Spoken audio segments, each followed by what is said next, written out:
نحمده ونصلي على رسوله الكريم أما بعد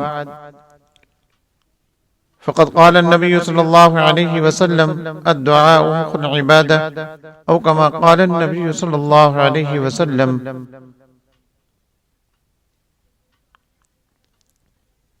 اپنی زندگی کو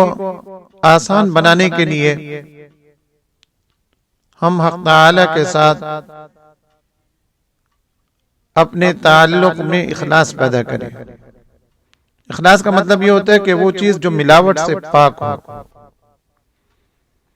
حق تعالی کے ساتھ بھی ہمارا تعلق ایسا ہو جس میں کسی قسم کی ملاوٹ نہ ہو، جس میں سب سے پہلی چیز نماز ہے، اور دوسری چیز حق تعالی سے مانگنا ہے۔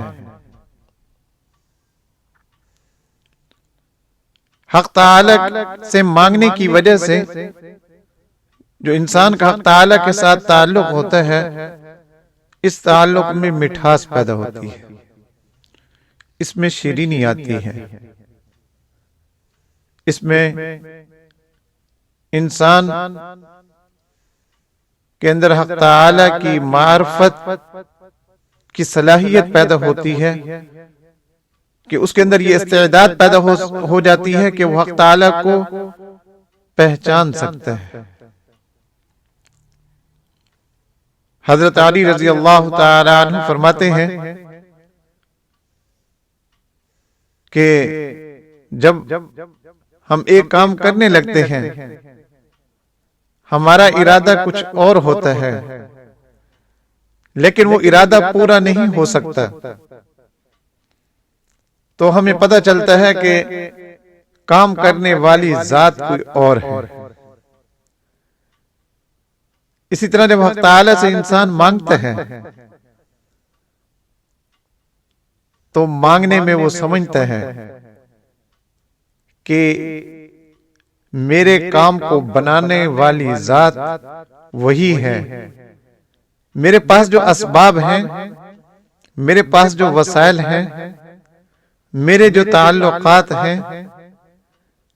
یہ میرا کام نہیں بنا سکتے۔ اسی لیے آپ صلی اللہ علیہ وسلم نے فرمایا کہ چھوٹی سی چھوٹی چیز بھی حق تعالی سے مانگو، اس لیے کہ حق تعالی کے نزدیک چھوٹی چیز عطا فرمانا یا بادشاہت عطا فرمانا، دونوں میں کوئی فرق نہیں ہے۔ فرمایا کہ جوتے کا تسمہ بھی ٹوٹ جائے تو حق تعالی کے سامنے ہاتھ پھیلا دو کہ یا اللہ میں تو اس کا محتاج ہوں، آپ میرا یہ کام بنا دیجئے۔ حق تعالی کو پتہ چلے، حق تعالی کو ہر چیز کا علم ہے، لیکن حق تعالی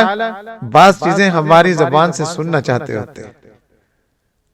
اس لیے بعض لوگ دعائیں کرتے ہیں، گڑ گڑاتے ہیں،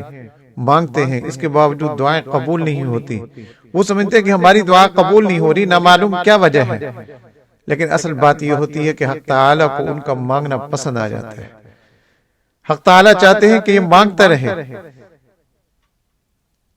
حق تعالی اس کے بدلے میں جو اس کو عطا فرماتے ہیں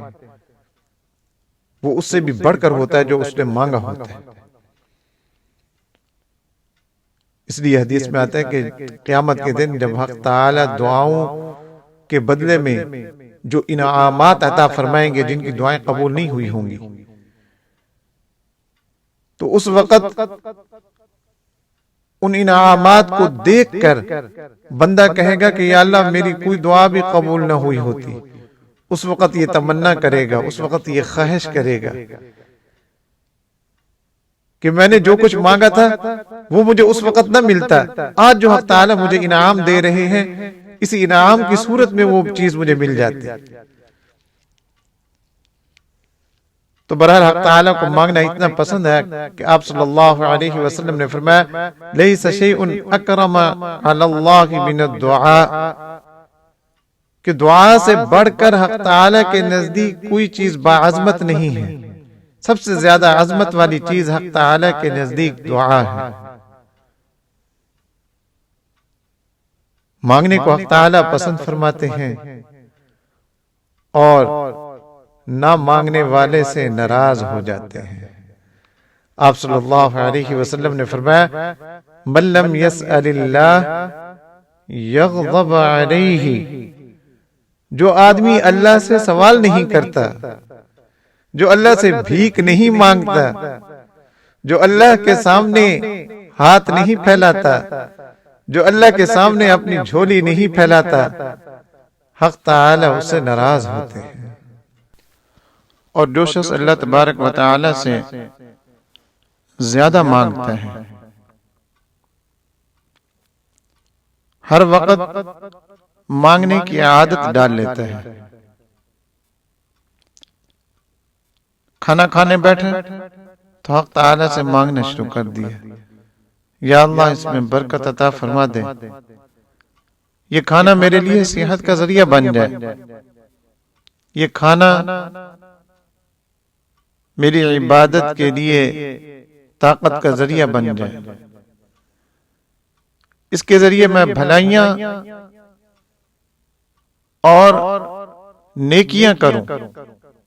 برائیوں سے بچ جاؤں۔ بہرحال جو شخص دعا کا عادی ہو جاتا ہے، ہر چیز میں حق تعالی کے ساتھ اپنا تعلق بناتا ہے، ہر چیز حق تعالی سے مانگتا ہے، تو آپ صلی اللہ علیہ وسلم نے فرمایا من فتح له منکم باب الدعاء، جس کے لیے دعا کا دروازہ کھول دیا گیا، اس کو دعائیں مانگنے کی عادت بن گئی، اس کے لیے دروازہ کھل گیا ہے، فتحت له ابواب الرحمہ، اس کے لیے رحمت کے سارے دروازے کھول دیے گئے، اس کو ساری بھلائیاں مل گئی۔ تو زیادہ دعائیں مانگنا حق تعالی سے یہ رحمت کے دروازے کھول دیتا ہے،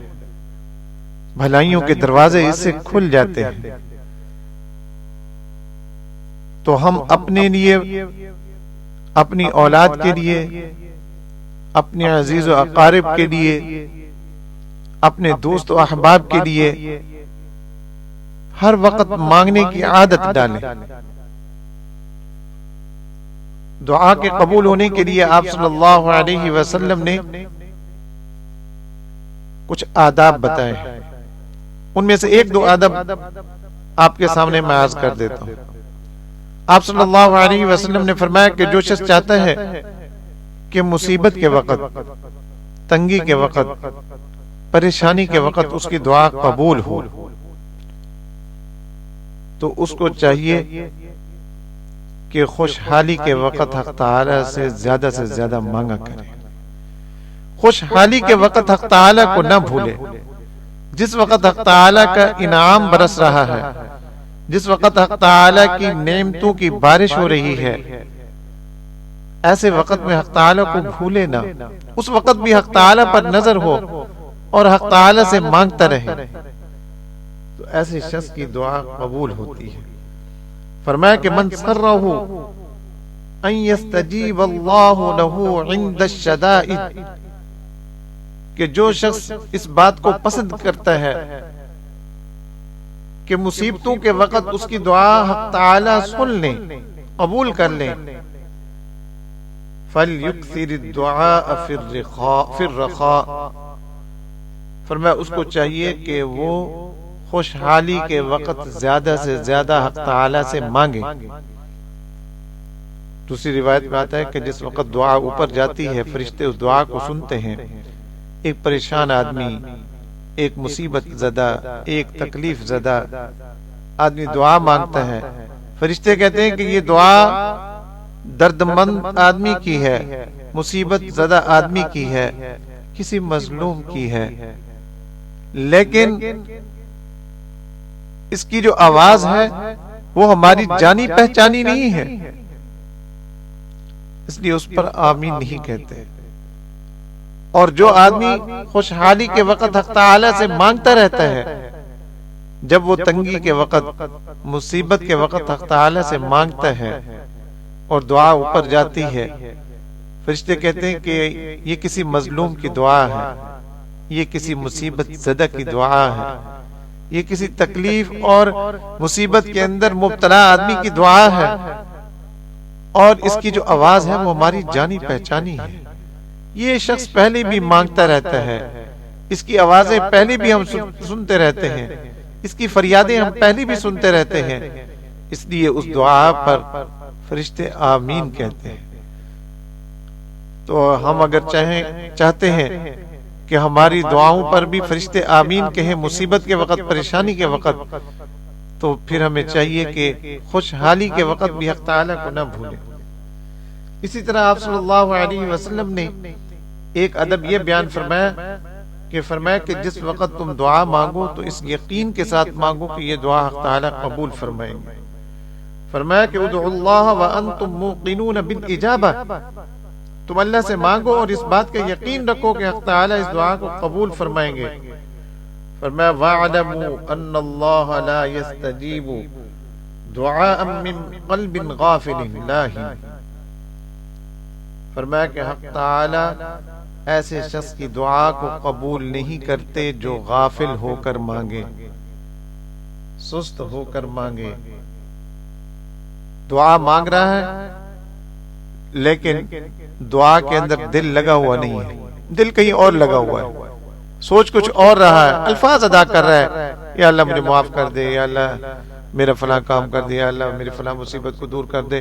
الفاظ تو ادا کر رہا ہے لیکن دل حق تعالیٰ کے ساتھ لگا ہوا نہیں ہے۔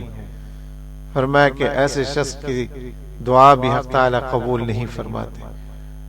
تو دعا کرتے وقت دل کو بھی دعا کے ساتھ لگانا چاہیے، دل اس بات کے ساتھ لگا ہوا ہو کہ میں حق تعالیٰ سے کیا مانگ رہا ہوں، کون سی ضرورت مانگ رہا ہوں، کس پریشانی کے حل ہونے کی دعا میں حق تعالیٰ سے مانگ رہا ہوں۔ اسی طرح آپ صلی اللہ علیہ وسلم نے فرمایا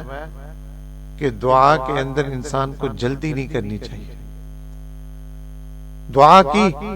اور پھر کہہ دیا کہ ابھی تک قبول نہیں ہو رہی، صبح دعا کی تھی ابھی تک قبول نہیں ہوئی، 2 دن ہو گئے، ہفتہ گزر گیا، مہینہ گزر گیا، دعا کر رہا ہوں لیکن قبول نہیں ہو رہی، یہ جلدی مچانا ہے۔ حق تعالیٰ سے مانگتے رہنا چاہیے، مانگنا اور پھر کسی مصیبت اور پریشانی کے ٹلنے کا انتظار کرنا، اس کو آپ صلی اللہ علیہ وسلم نے افضل عبادت فرمایا کہ افضل العبادت انتظار الفرج، کہ ایک دعا مانگی ہے، اب کشادگی کا انتظار ہے کہ کس وقت یہ پریشانی ٹلتی ہے۔ فرمایا یہ بھی عبادت ہے، حق تعالیٰ سے مانگ کر پھر اس کا انتظار کرنا، یہ بھی ایک عبادت ہے۔ تو دعا کرنے کے بعد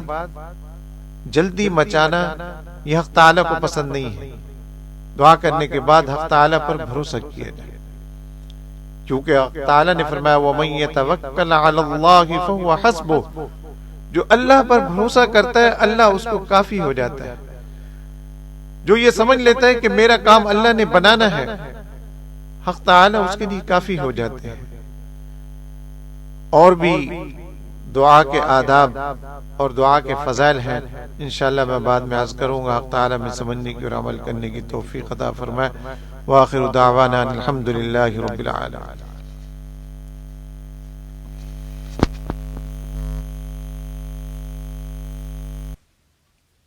اس شکوہ اور شکایت سے تو بہرحال دعا حق تعالیٰ سے کی جائے، اس کے اور بھی آداب ہیں، انشاءاللہ آئندہ میں عرض کروں گا۔ حق تعالیٰ ہمیں سمجھنے کی اور عمل کرنے کی توفیق عطا فرمائے۔ وآخر دعوانا الحمدللہ رب العالمین۔